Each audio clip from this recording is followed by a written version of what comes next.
મારું નામ શોભાન છે. હું ધોરણ 7માં અભ્યાસ કરું છું. હું આજે આ પ્રાર્થના સભામાં એક પુસ્તક લઈને આવ્યો છું. તેનું નામ છે જીવન વિજ્ઞાન. તેના લેખકનું નામ છે ડૉક્ટર ભરજી એચ સોમૈયા. તેના કુલ 78 પેજ છે. તેમાં ઘણી સારી શીખવા જેવી બાબતો છે. તેમાંથી મને એક બાબત ખૂબ ગમી. તેનું નામ છે વિજ્ઞાન. ગૌતમ બુદ્ધે કહ્યું છે, ગ્રહો, ઉપગ્રહો અને નક્ષત્રો તરફ મીટ માંડવી, તારાઓની ગોઠવણી અનુસાર ભાગ્ય દુર્ભાગ્યની આગાહી કરવી એ જૂઠ અને છેતરપિંડી છે.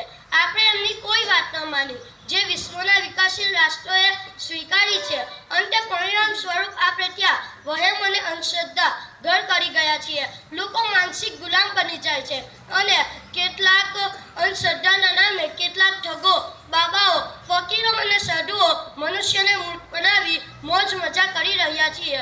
ભારતના બંધારણ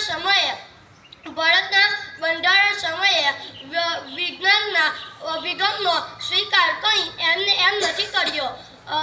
આપણે ભારતમાં વિજ્ઞાનને માનીએ છીએ, વિજ્ઞાનને મારીએ છીએ, પણ વિજ્ઞાનની વિચારસરણીનો ઉપયોગ કરતા નથી. આજે સિગરેટ અને તમાકુના પાકીટ ઉપર ગંભીર ચેતવણી હોવા છતાંય સામાન્ય લોકો તો શું, ડૉક્ટર એન્જિનિયર જેવા ધૂમ્રપાન કરે છે. આપણે વિજ્ઞાનને માનીએ અને વિજ્ઞાનને મારીએ અને વિજ્ઞાનની વિચારસરણીનો ઉપયોગ